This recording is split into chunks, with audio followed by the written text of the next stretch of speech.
Let us now proceed to part 2. We will now discuss the methods of decision-making with probabilities. There are 3 ways to do this. First is Hurwitz's criterion or realism. In this method, alpha will be specified by the decision maker. Alpha connotes optimism, assuming that the best case scenario happens. In contrast, 1 minus alpha connotes pessimism, assuming that the worst case scenario will happen. The key difference between this method and the expected value approach is that this method only considers the best and the worst cases and ignores all other cases, while the expected value approach considers all the cases. To make a decision, we should pick the alternative with the highest weighted average payoff. Second is the equally likely or Laplace method. This is just finding the simple average and considers all states of nature as equally likely. The decision maker would then pick the alternative with the highest average payoff. Third is the expected value approach. In this approach, the decision maker will assign probabilities to each state of nature based on his best knowledge and calculate the weighted average. To make a decision, the decision maker picks the alternative with the highest expected value. Now, let us use the Hurwitz criterion to make a decision using the same problem regarding PDC. We are given alpha, or coefficient of realism, of 60%, which should be a number between 0 to 1. This represents the optimistic view, which we will multiply with the best case scenario. On the other hand, 1 minus alpha would be 40%, representing the pessimistic view. We shall multiply 40% with the worst case scenario for each decision alternative. Let us look at each alternative and determine which state of nature is the best case and worst case. We can see from the payoff tables that for all decision alternatives, having a strong demand is the best case scenario, while having a weak demand is the worst case scenario. To compute, for D1, that would be 8 representing the optimistic value times the alpha, 60%, plus the pessimistic value of 7 times 1 minus alpha, 40%. So 8 times 60% plus 7 times 40% is equal to 7.6. For D2, that would be 14 times 60% plus 5 times 40%. This is equal to 10.4. And then for D3, that would be 20 times 60% plus negative 9 times 40%, and you will get 8.4. The highest weighted average payoff is D2. Therefore, that will be our decision, D2, to build the medium complex.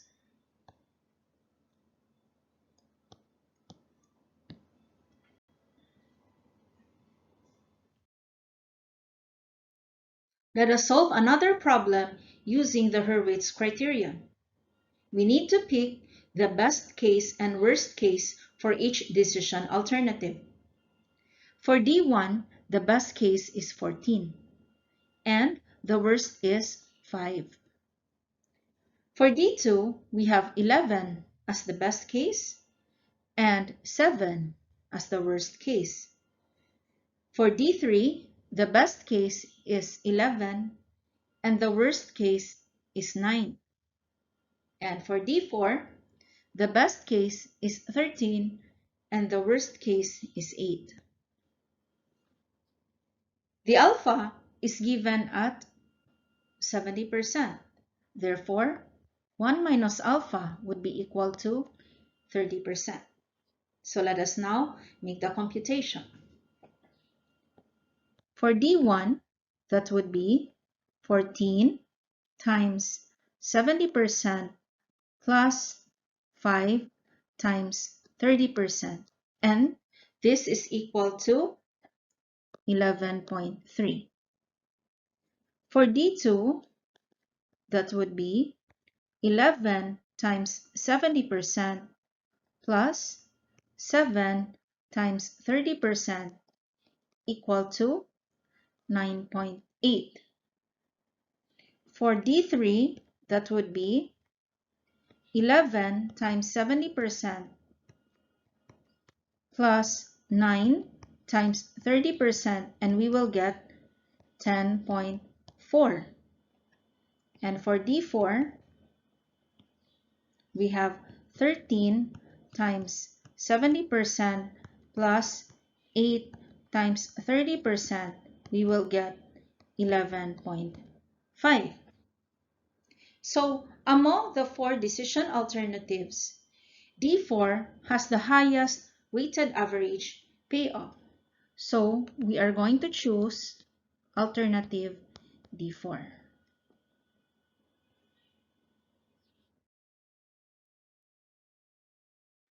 Let us now solve the PDC problem using the equally likely approach. Let us find the simple average for each decision alternative. For D1, that would be 8 plus 7 divided by 2, that is 7.5. For D2, that would be 14 plus 5 divided by 2, we will get 9.5. And then for D3, we have 20 plus negative 9 divided by 2, that will get 5.5. So comparing the 3 decision alternatives, the one with the highest average is D2. Therefore, we will choose D2.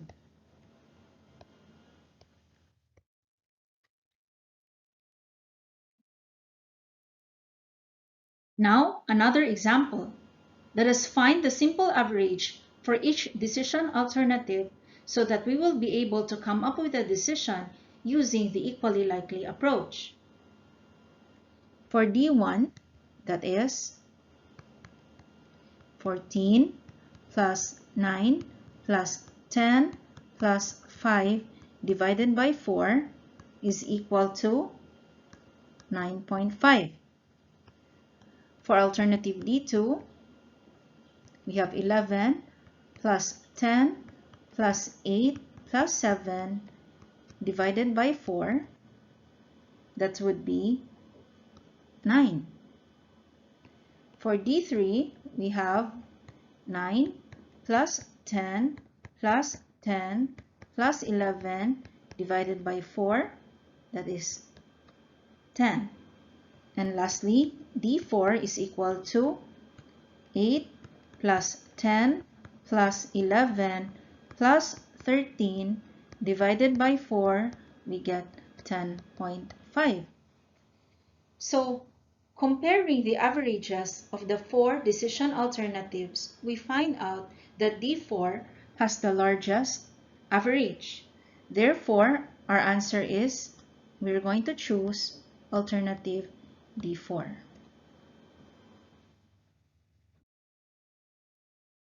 The third approach for decision-making with probabilities is called the expected value approach. This is used when probabilities are attached to the states of nature. To do this, we add the products of the probabilities and their corresponding payoff to get the expected return for each decision alternative. the alternative with the best expected return or value should be chosen. The expected value of an alternative is therefore the sum of the weighted payoffs of that alternative, and this is the equation to get the expected value. We will use the same PDC example and utilize the expected value approach to come up with a decision. Notice that there is additional information here. This time, the decision maker has attached probabilities to each state of nature. For instance, there is an 80% chance that the demand will be strong, so that's S1, and a 20% chance that the demand will be weak, so this is S2. The sum of all the probabilities must equal to 100%. In this case, 80% plus 20% equals 100%. We need to find the weighted average for each alternative. For D1, that would be 80% times 8 plus 20% times 7. The answer is 7.8. For D2, that is 80% times 14 plus 20% times 5. And the answer is 12.2. For D3, that would be 80% times 20 plus 20% times negative 9. And the answer is 14.2. So among the three decision alternatives, alternative D3 has the highest expected value. So we are going to choose D3.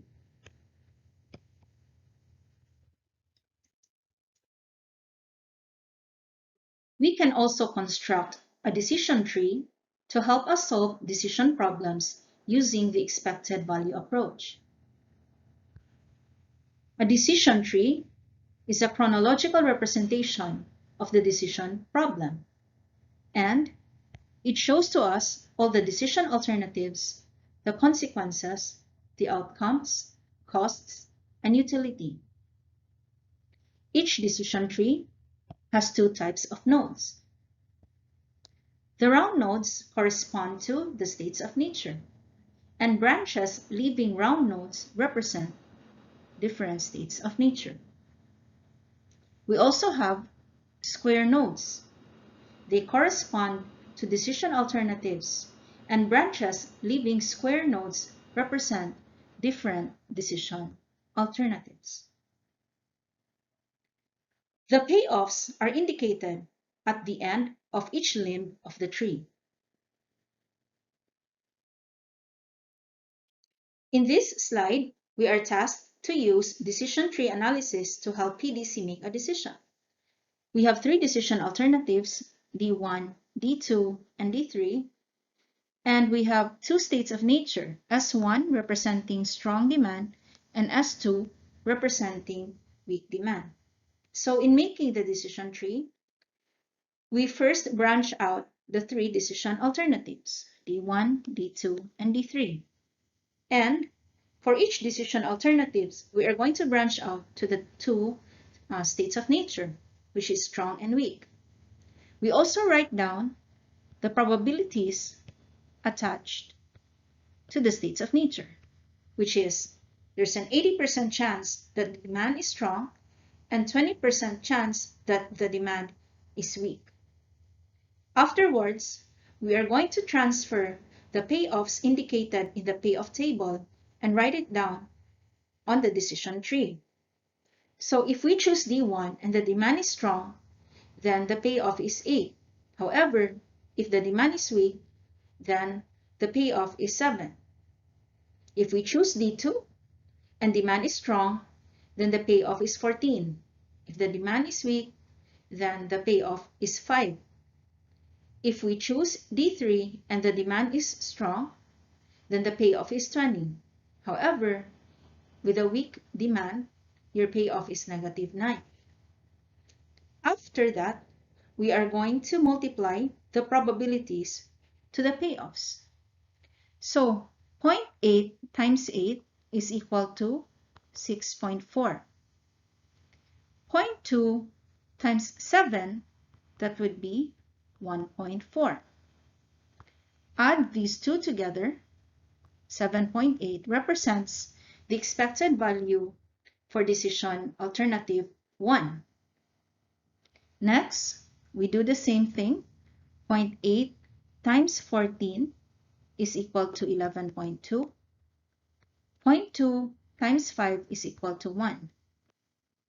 Add these two together, you will get 12.2. Then for D3, 0.8 times 20, we have 16. 0.2 times -9 is -1.8. Add these two together and you will get 14.2, which is the expected value if you choose D3. So comparing the three, D3 has the largest expected value. So we are going to choose D3.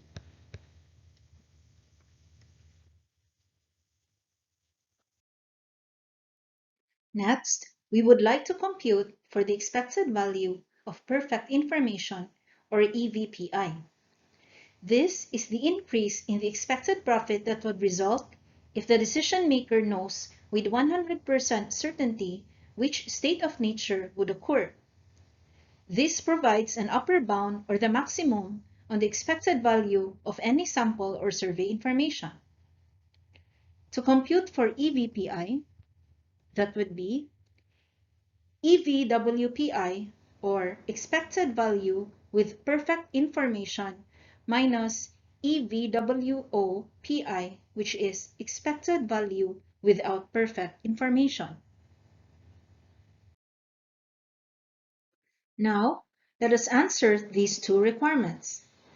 What is the expected profits of PDC, assuming that we have perfect prediction each year? And what is the expected value of this perfect information? To get the expected value with perfect information, let's assume that we know the future. If we are 100% sure that the future demand would be straw, then of course, we are going to choose to construct the large complex, or choose D3. However, if we know for sure that the future demand will be weak, then of course, we're going to choose D1 with a 7 payoff, since it is higher than 5 and -9. So, to get EVWPI, or expected value with perfect information, that would be the probability of strong demand, which is 80% or 0.8, multiplied by 20 million, plus 20% or 0.2 times 7 million, and you will get 17.4 million.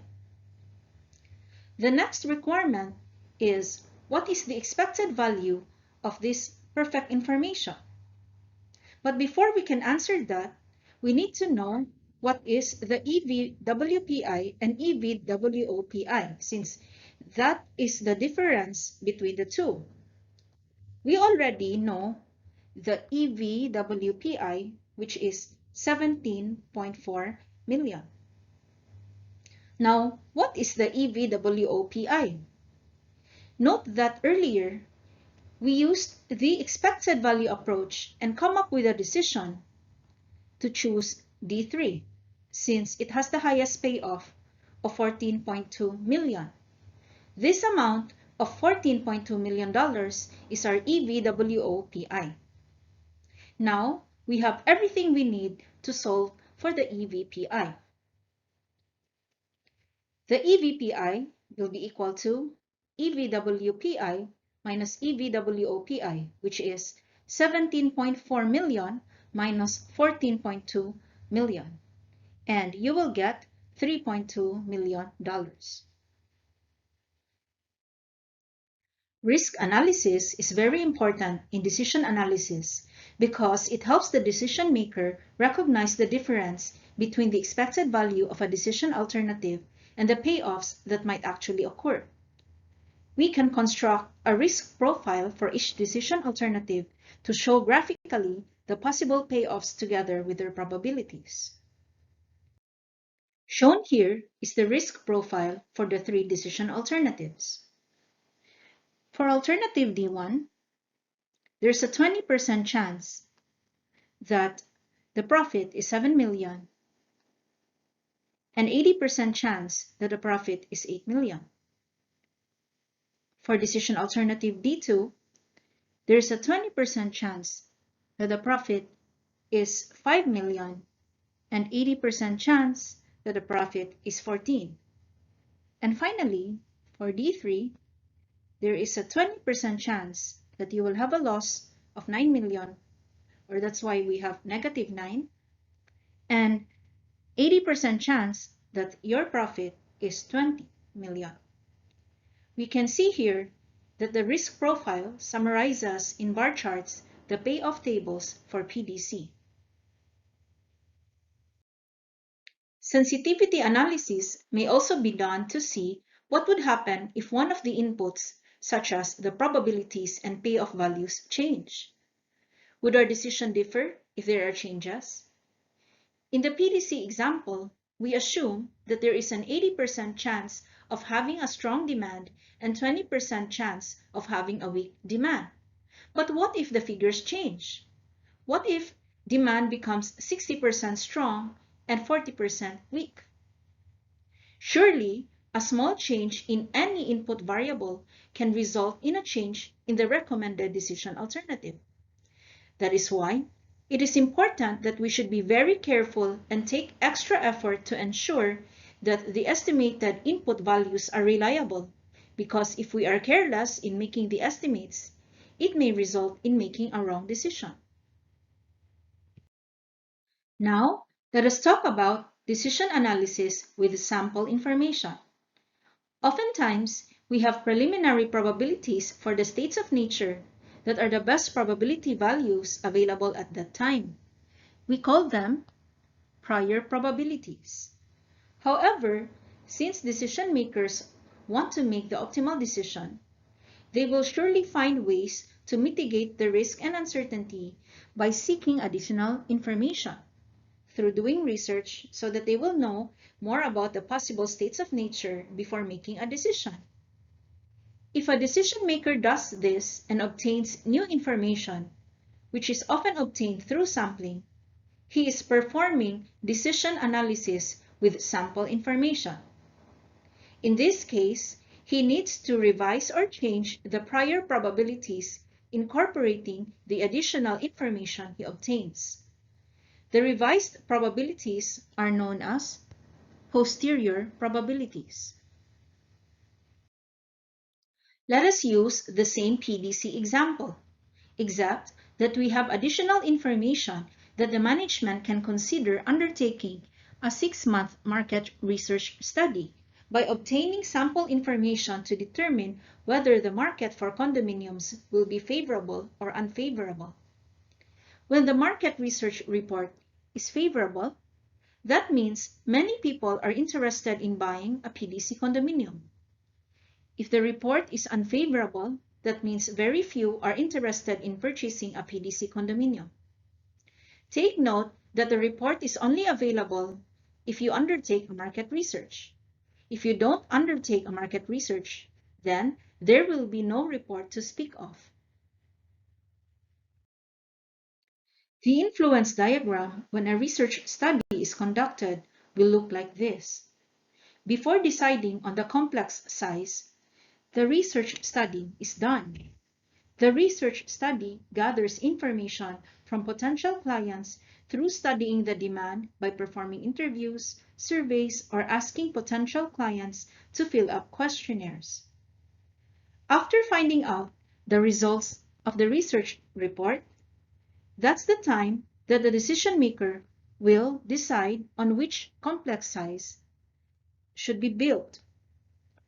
The resulting profit is a combination of which size is built and what is the actual demand of the condominium units. Let us use the same data regarding the decision alternatives and the states of nature of PDC and other information. Recall that if the market research study is not undertaken, then there will be no research report. The probabilities to use will be the 80% strong demand and 20% probability of a weak demand. And this is what we call prior probabilities. However, if the market research is done, PDC has developed the following branch probabilities. The report can either be favorable or unfavorable. There is a 77% chance that the report is favorable and a 23% chance that the report is unfavorable. If you add that up, it will be 100%. These are what we call marginal probabilities.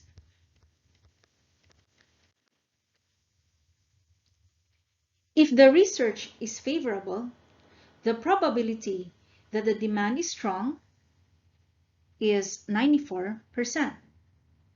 We read this as the probability of a strong demand given a favorable report. However, the probability of a weak demand given a favorable report is 6%. These two adds up to 100%. Now, if the market research is unfavorable, the probability of a strong demand given an unfavorable report is 35%.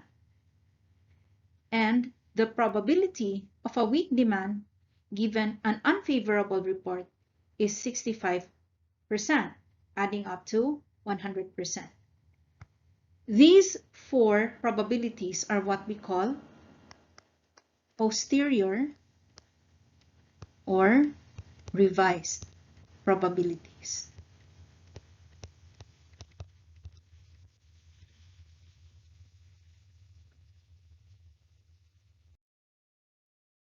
We will now answer 6 requirements incorporating the addendum of the market research study.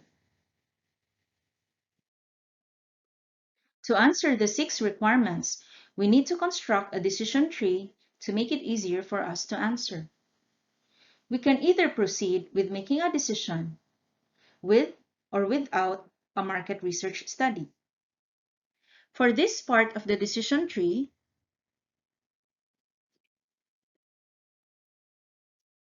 where there is no market research study, we just copy the decision tree we did earlier using the prior probabilities of 80% strong and 20% weak. If we choose to do the market research study, the study will tell us if it is favorable or unfavorable, and indicated herein are the 77% and 23% marginal probabilities. This is further branched out to the 3 decision alternatives of D1, D2, and D3, which may be combined with either a strong or weak demand. Indicated here are the posterior probabilities. The probability of having a strong demand given a favorable research is 94%, so that's why it's 94 here. And the probability of having a weak demand given that the market research is favorable is 6% here. After that, we do the same, writing down the posterior probabilities if the market research is unfavorable. We have a 35% probability of a strong demand given an unfavorable research, as indicated here.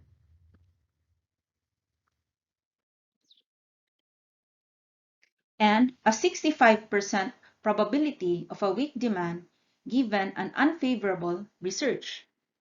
Here. Afterwards, we will write down all the payoffs for each ending branch. D1 combined with a strong demand is 8.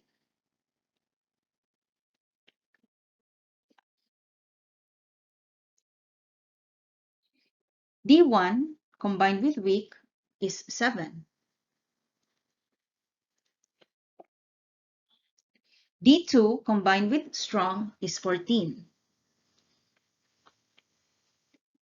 D2 combined with weak is 5. D3 combined with strong is 20. And lastly, D3 combined with weak is negative 9.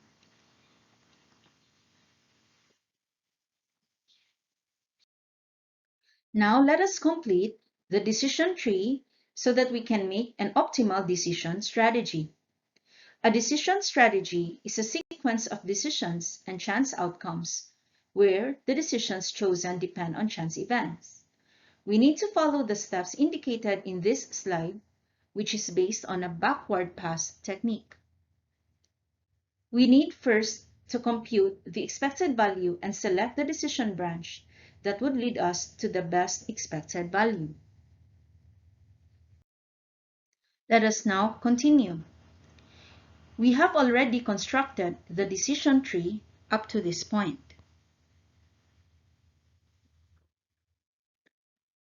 The next step is we need to multiply the payoffs with the posterior probabilities.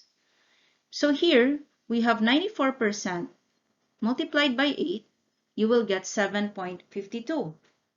And then for weak, we have 6% multiplied by 7, you will get 0.42. So add 7.52 and 0.42, you will get 7.94. So 7.94 is your expected value if after a favorable research, you're going to choose D1. Next, 94% multiplied by 14 is equal to 13.16, and 6% times 5 is 0.3. So add these two together, that is 13.46, corresponding to D2. So we're going to follow the same steps until the last branch is completed. So at this point, please pause the video and be sure that you compute for yourselves the rest of the figures and check if it coincides with the figures in this slide. This will be a good practice for you so that you will be able to answer in the exam.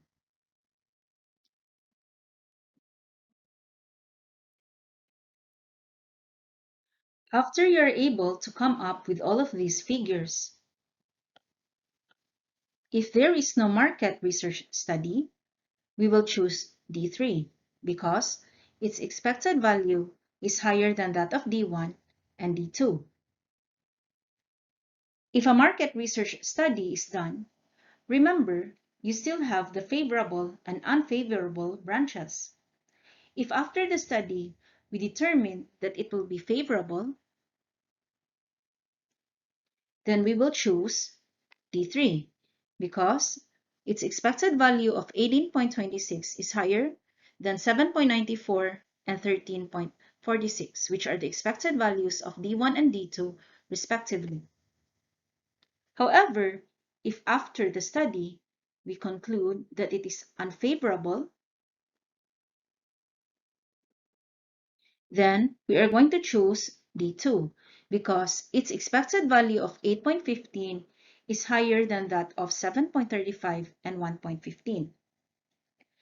We shall now do the backward pass technique to compute for the expected value if a market research is conducted. For favorable, we shall multiply 18.26 by the marginal probability of 0.77. And by the way, we call that a backward pass since we move back rather than forward in our computation. Then, for unfavorable, we have 8.15 multiplied by 0.23, which is the marginal probability of the unfavorable report.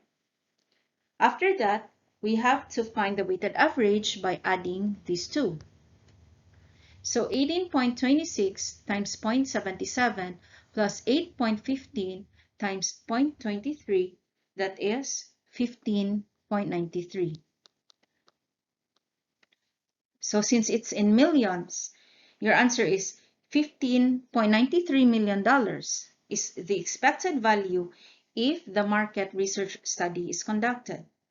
If it is not conducted, then the expected value is 14.2 million. These are the first two requirements being asked in the problem. In our exam, I can ask many questions that can be found in this slide. For example, if I ask, what is the expected value if D3 is chosen after an unfavorable market research? Your answer would be $1.15 million.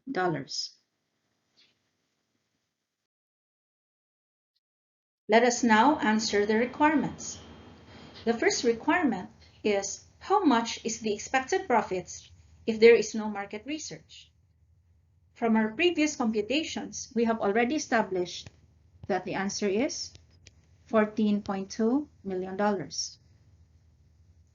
For the second requirement, how much is the expected profits if the market research is undertaken? We also established from previous computations that the answer is $15.93 million. For requirement 3, if there is no cost to undertake the market research, should PDC undertake the market research? Justify your answer.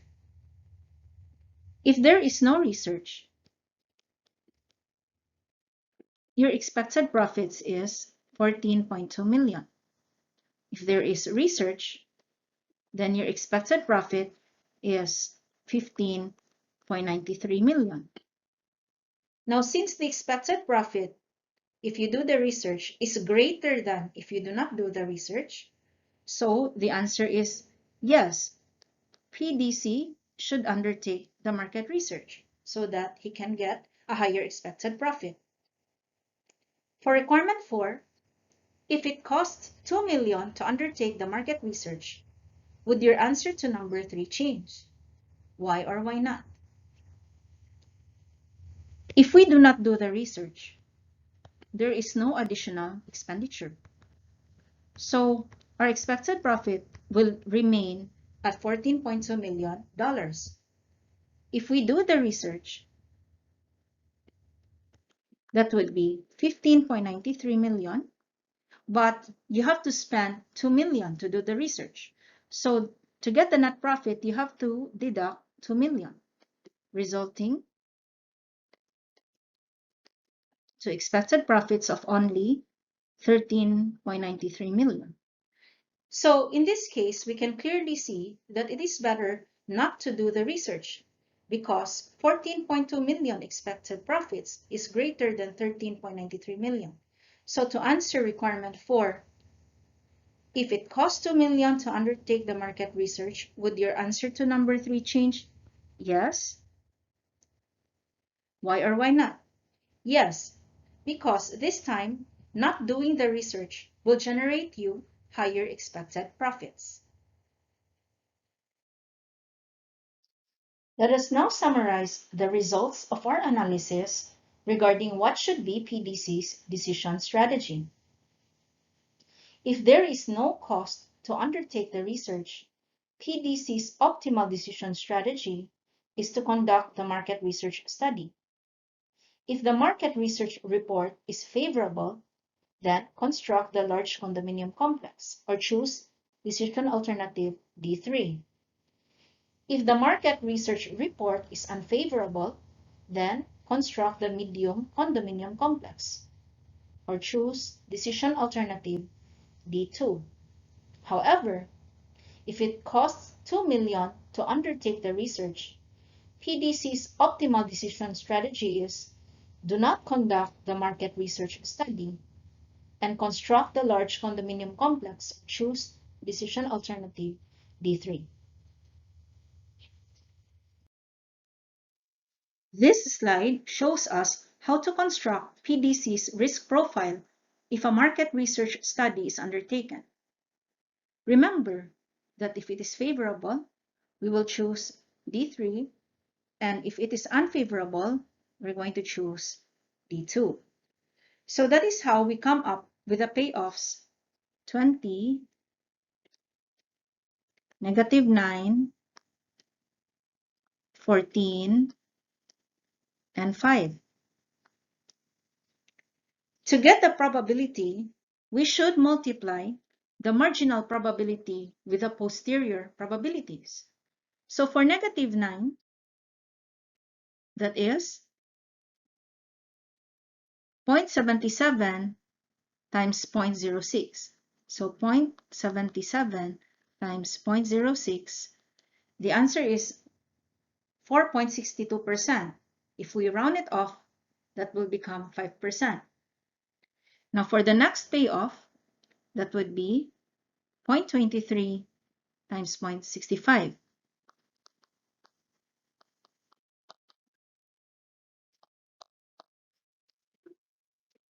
Which is 0.15. For the payoff of 14, that is 0.23 times 0.35.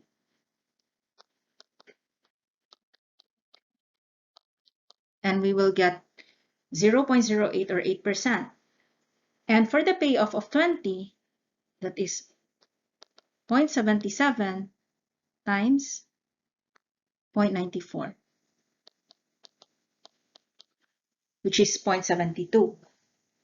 Adding it all up, we get 1 or 100%. The results here can now be used to construct this risk profile.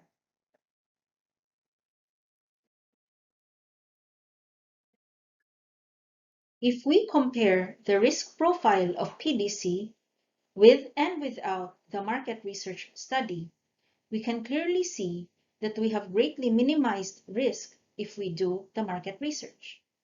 For example, if we do not do the market research, there is a 20% chance that you will have a $9 million loss.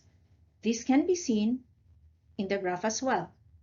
However, if we have the market research study, there is only a 5% chance that you will have a $9 million loss, which is greatly reduced from the original 20%. And you can also see it in the graph. Requirement 5 asks us to compute the expected value of sample information, or EVSI.